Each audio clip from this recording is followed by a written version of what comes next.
Bienvenue à toutes et à tous dans ce nouveau point de l'actualité sur Speed Line Télévision. Bonjour à toutes et à tous et bienvenue. Voici le sommaire de cette édition. Comment le gouvernement béninois entend résoudre les incursions des groupes armés sur le territoire béninois?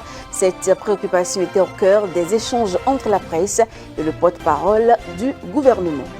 Opération de charme de la pièce et de la CIPI Bénin auprès des diplomates. Objectif, les amener à attirer les investisseurs de leur pays sur la zone économique spéciale de Glo-Djigbe. Les précisions dans un court instant.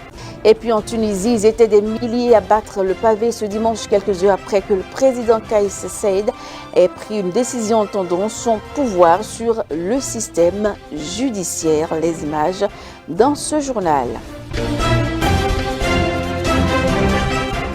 À nouveau, bienvenue et merci de nous rejoindre. Suite au conseil extraordinaire des ministres du jeudi 10 février 2022, Wilfried Léandre Rongbeji, le porte-parole du gouvernement, a tenu ce vendredi un échange avec la presse. L'objectif est d'apporter davantage de détails sur la manière dont le gouvernement béninois entend résoudre les incursions des groupes armés sur le territoire béninois. C'était à Cotonou. En discutant avec les uns et les autres, ceux qui ont connu cette expérience, nous avons obtenu des renseignements qui permettent aussi d'optimiser sur la qualité des équipements que nous mettons à disposition. Et puis, que fait le Bénin? Le Bénin n'a même pas attendu de connaître ces incursions avant de prendre des initiatives dans ce sens. Vous devez vous souvenir que le président Patrice Talon, le premier, avait invité même les pays de la sous-région à ce qu'ils fassent l'effort par eux-mêmes de mettre en place des fonds assez suffisants pour faire face au phénomène en attendant l'appui de l'étranger. Donc le Bénin va continuer à discuter avec ses partenaires, aussi bien de la sous-région que d'ailleurs. Et à cet effet, je peux vous dire que nous ne sommes pas seuls. Le Bénin n'est pas seul. Dans cette affaire-là, nous avons le soutien de l'Union européenne, de la France, des États-Unis et d'autres. Comme nous discutons avec les pays de la sous-région parce qu'il s'agit en l'espèce de mutualiser les moyens. Vous avez bien vu que c'est un phénomène transfrontalier. Aucun pays à lui tout seul ne peut envisager d'y faire face efficacement, sachant que tant qu'il n'est pas réglé ailleurs, il peut toujours se reproduire chez d'autres. Et donc, c'est une cause commune. Depuis 2017-2018, nous sommes cités champions de la libre circulation des personnes et des biens dans notre espace communautaire. C'est parce qu'on œuvre à garantir la sécurité. Et sur ce plan-là, le gouvernement va continuer dans cette dynamique. C'est pour ça qu'il met davantage de ressources à la disposition des forces de défense et de sécurité pour renforcer leur équipement, leur logistique, mais aussi améliorer les conditions de vie pour fouetter leur morale. C'est l'ensemble de tout cela qui concourt à garantir donc la sécurité à l'intérieur du pays afin que les activités puissent continuer à se mener. Lorsque vous voyez des personnes suspectes, lorsque vous avez des activités suspectes, vous voyez un matin, vous vous levez au quartier, vous découvrez quelqu'un qui n'y était pas la veille ou l'avant-veille. Et vous observez que cette personne, sur des jours, est là. Et vous ne savez pas exactement ce qu'elle fait. Le devoir du citoyen, c'est d'informer les autorités, à commencer par le chef quartier qui à son tour saura vers quel niveau remonter cette information. Et cela n'est pas de la délation, c'est une contribution à la coproduction de la sécurité. Et il faut encourager nos compatriotes à s'investir aussi dans cette mission-là. La sécurité dans notre pays, c'est l'une des grandes priorités du gouvernement qui ne lésine pas sur les moyens qu'il met et qu'il mettra à la disposition des forces de défense et de sécurité au fin de leur créer les meilleures conditions de l'exercice de leur profession, mais aussi créer les conditions de garantir durablement cette paix et cette sécurité sur tout le territoire national. Et puis j'en parlais tout à l'heure, opération de charme de l'APS et de la CIPI Bénin auprès des diplomates pour les amener à attirer les investisseurs de leur pays sur la zone économique spéciale de Glo-Djigbe. Rien de tel qu'une visite sur le site pour vendre les perspectives alléchantes de la zone économique spéciale à Glo-Djigbe. Le reportage de Romaric Dossa à cet effet. Ambassadeurs, consuls et autres attachés économiques se sont rendus à Glodjibé pour constater les prouesses qui sont réalisées sur le site de la zone économique spéciale.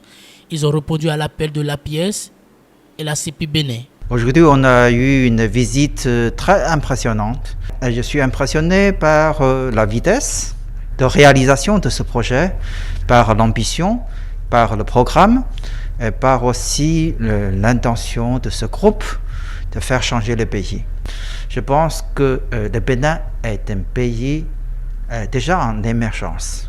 Nous espérons qu'on pourrait attirer des investisseurs marocains pour réaliser des investissements dans les mois qui viennent. Cette visite est pleine de sens. L'idée de faire venir le corps diplomatique participe à cet objectif de faire connaître la zone économique spéciale, afin qu'ils se rendent compte de ce qui se passe et qu'ils puissent, avec leur milieu d'affaires, avoir des échanges et surtout qu'ils puissent convaincre leur milieu d'affaires et leur gouvernement que c'est ici, au Bénin, qu'il faut investir. Aujourd'hui, nous sommes à peu près à 85% d'achèvement des travaux et donc nous sommes rentrés dans une nouvelle phase.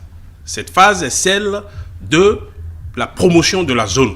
Et donc avec le directeur général de l'APIEX, nous sommes en train de travailler à faire connaître cette zone aux différents acteurs de la place. Nous avons signé en quelques mois des contrats de réservation de parcelles avec une vingtaine d'investisseurs pour un montant total d'investissement d'à peu près 500 millions de dollars. Aujourd'hui, la plupart de ces investisseurs ont engagé la commande de leurs équipements. Les chefs de mission diplomatiques et consulaires sont repartis tous satisfaits. Ils sont désormais le porte-voix du Bénin auprès des investisseurs de leur pays de provenance. Et on s'intéresse également à la cantine scolaire. L'image est rare et vaut le détour. Un diplomate ou responsable d'institutions internationales mitonnant à la cuisine devant caméra, un repas pour des enfants. Eh bien oui, il s'agit du représentant résident du PAM, le Programme alimentaire mondial. Il ne participe pas à un concours de cuisine, mais tient à motiver les communautés d'accueil des cantines scolaires à davantage s'impliquer. 2 écoles primaires de Ouida ont eu droit à cette démonstration tout sauf ordinaire du représentant du PAM, accompagné de son staff. On fait ici le point. Nous sommes ici dans la cour de l'école primaire publique de Haïdo, dans la commune de Ouida. Le représentant résident du Programme alimentaire mondial PAM, entouré de ses collaborateurs, s'affaire pour le repas de midi dans le cadre des cantines scolaires. Un exemple bien apprécié. Vraiment, c'est très bon. C'est une bonne stratégie. Parce que ça fait que les enfants restent à l'école. L'effectif a augmenté. Et quand ils viennent, ils ne rentrent plus. L'éducation change de jour en jour. Et le taux de réussite change. Tous les jours, on traite les dossiers, les documents, les ressources humaines, les finances. Mais c'est pour quel but? À la fin, il faut que tout le monde vienne voir à quoi tout cela sert. Et donc pour nous, c'est une bonne expérience de voir les collègues en train de préparer, laver les assiettes, cuisiner, servir les enfants. C'est une très très belle expérience. Dans les cantines scolaires, le travail en communauté doit être de mise. Et donc nous, en venant ici et en se mettant au travail, c'est un message que l'on veut lancer. Que les cantines scolaires, c'est l'affaire de tout le monde. C'est l'affaire du patron, c'est l'affaire du parent, c'est l'affaire du papa, c'est l'affaire de maman, c'est l'affaire de la communauté. Et que chacun doit mettre la main dans la pâte. Et nous avons fait le geste. Et nous, aujourd'hui, le PAM, on a laissé le chapeau du PAM et on a pris le nouveau chapeau de la communauté. Nous voulons représenter ce que la communauté est censée faire. En le faisant, nous demandons aussi à la communauté comme telle de le faire parce que nous l'avons fait. Nous avons quitté nos bureaux, nous sommes venus. Moi, j'ai lavé les assiettes, j'ai coupé les oignons et autres. Ça se fait. C'est pas pourvu qu'on le fasse dans l'ordre, en respectant les mesures d'hygiène, les règles d'hygiène. Le programme de cantine scolaire est un outil de protection sociale ciblé destiné à améliorer à la fois l'éducation et la santé des enfants les plus vulnérables.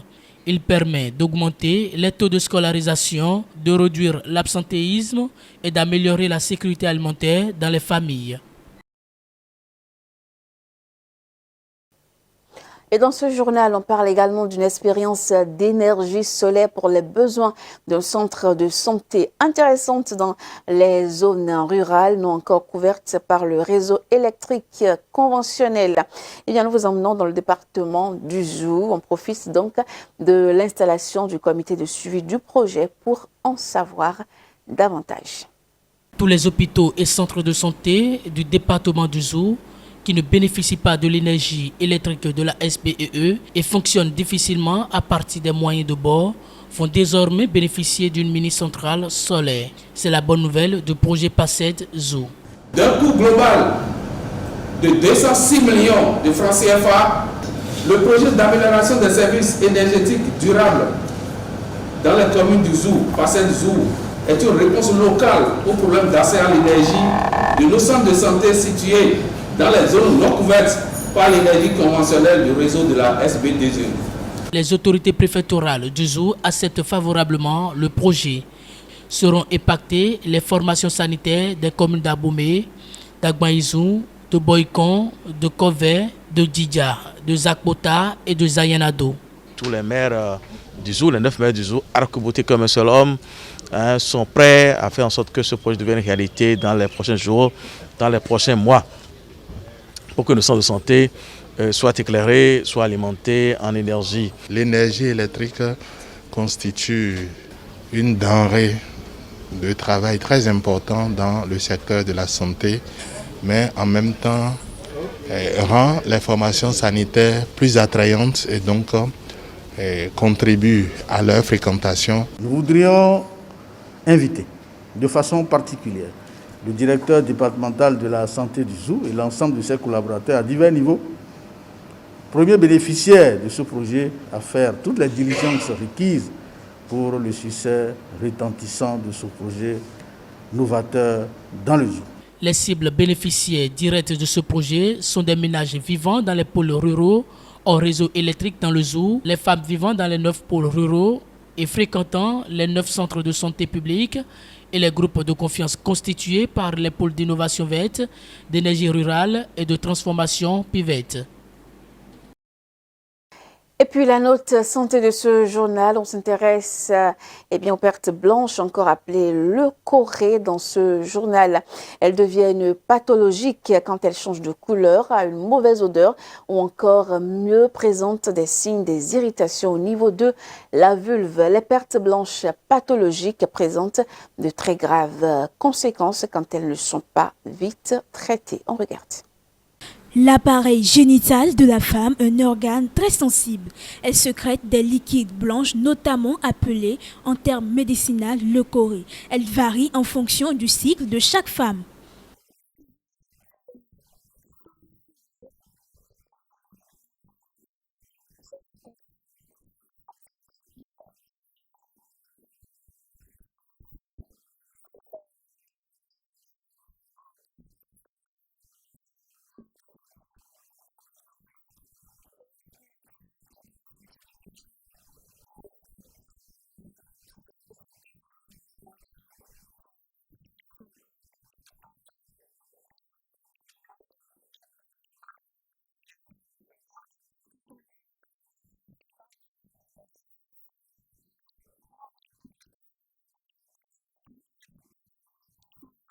Les pertes blanches sont normales chez toutes les femmes, mais il faut s'inquiéter quand elles changent de couleur et dégagent une odeur nauséabonde, pouvant même mettre la femme dans une position inconfortable dans son corps.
Il faut impérativement consulter un médecin ou un gynécologue quand les pertes blanches deviennent pathologiques. Son ignorance peut même conduire à l'infertilité.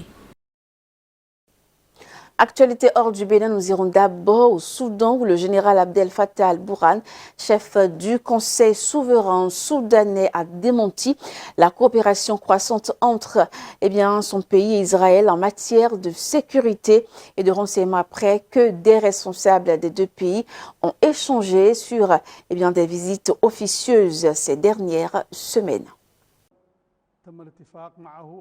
Le général Abdel Fattah al-Burhan, chef du Conseil souverain soudanais, a démenti la coopération croissante entre le Soudan et Israël, après que des responsables des deux pays ont échangé des visites non annoncées ces dernières semaines. Jusqu'à présent, aucune personnalité politique de premier plan n'a effectué de visite en Israël. Seuls les responsables de la sécurité et du renseignement s'en chargent, comme c'est le cas dans plusieurs pays du monde.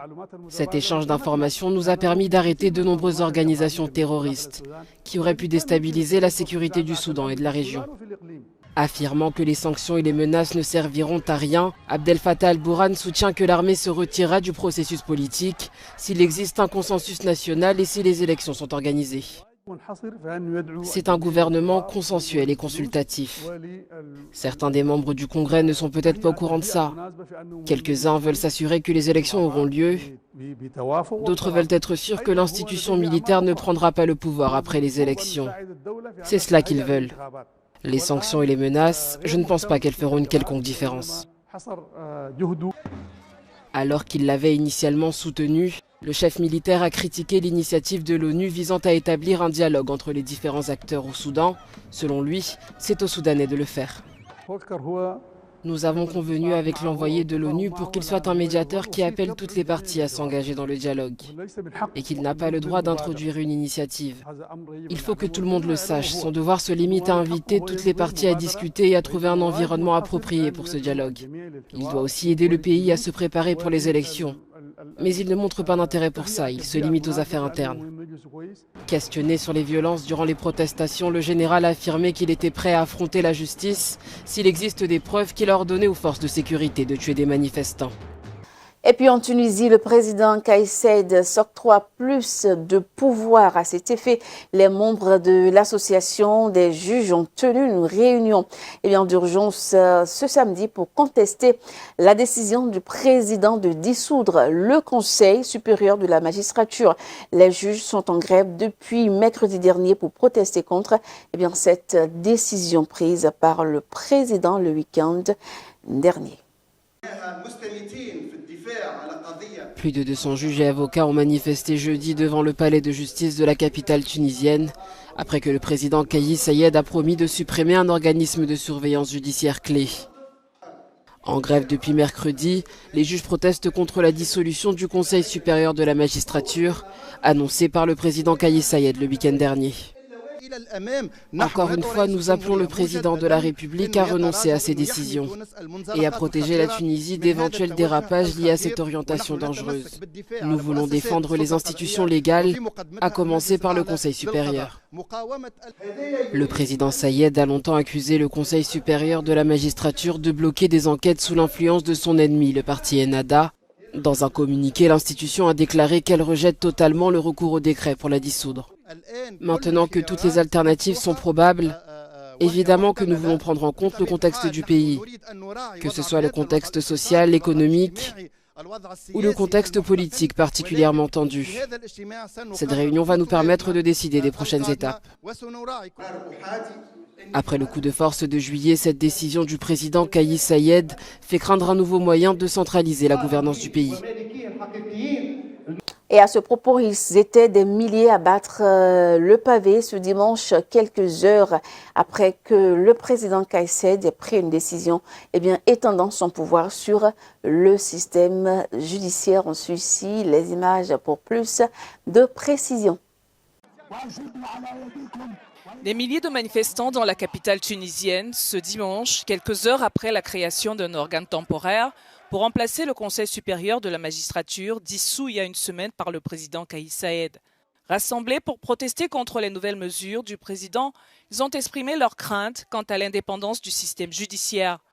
Le décret instituant un conseil supérieur temporaire de la magistrature donne au président le pouvoir de révoquer tout juge manquant à ses devoirs professionnels. Le 25 juillet, on était 6 personnes. Nous sommes maintenant des milliers. Lui, le 25 juillet, il avait beaucoup de monde derrière lui. Maintenant, il est seul. Même avec soi-même, je crois qu'il n'est même pas avec soi-même. Donc, nous sommes fiers de ce peuple-là, de ces militants. Le mouvement démocratique, le mouvement politique et celui de la rue continuent avec les mêmes objectifs, la même démarche.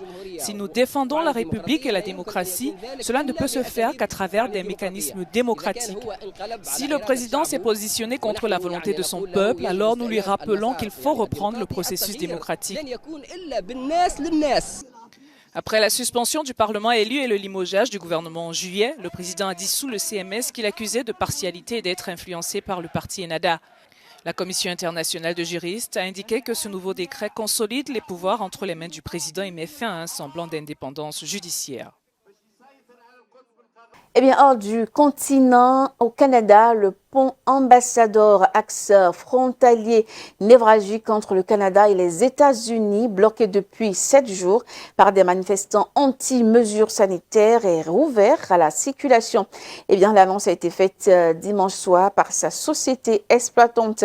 Le pont Ambassador est maintenant entièrement ouvert, permettant à nouveau la libre circulation du commerce entre les économies canadiennes et américaines. Ils étaient les derniers sur place. La police canadienne a évacué ce dimanche la dizaine de manifestants occupant le pont Ambassador. Une expulsion qui met fin à un blocus de 6 jours et qui s'inscrivait dans le cadre du convoi de la liberté. Quelques jours plus tôt, le président Joe Biden avait demandé au Premier ministre canadien Justin Trudeau de faire intervenir les autorités pour mettre fin au blocage du pont, qui constitue le point de passage le plus fréquenté d'Amérique du Nord, et où transitent 25% des marchandises commerciales échangées entre les États-Unis et le Canada. Une opération qui survient alors que la plus grande manifestation se poursuivait dans la capitale canadienne, Ottawa, où 4000 personnes sont descendues dans la rue. Ils protestaient contre les restrictions sanitaires, mais également contre la taxe carbone. Le maire de la ville affirmait avoir conclu un accord avec les manifestants qui devraient quitter les zones résidentielles dans les prochaines 24 heures. Cette mobilisation sur le pont et dans le pays a inspiré d'autres initiatives similaires dans le monde, notamment en France.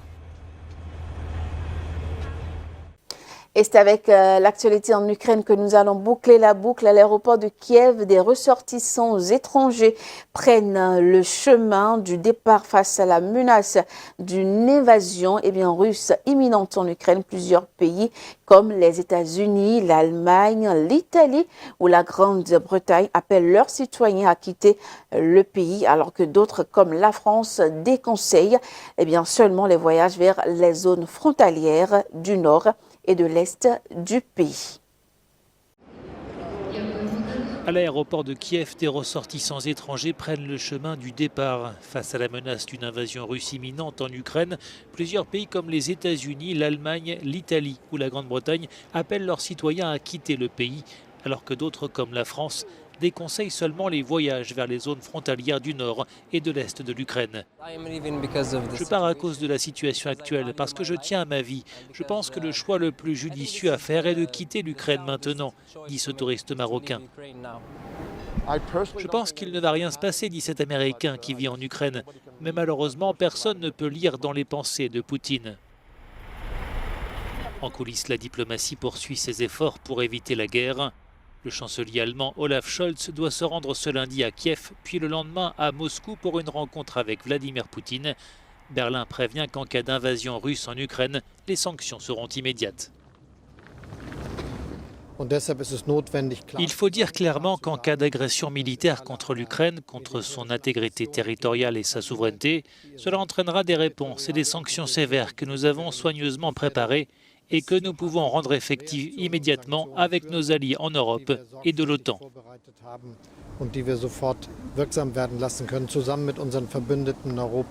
À Berlin comme à Washington, on s'inquiète d'une invasion à tout moment alors que 130 000 soldats russes sont désormais massés le long de la frontière ukrainienne.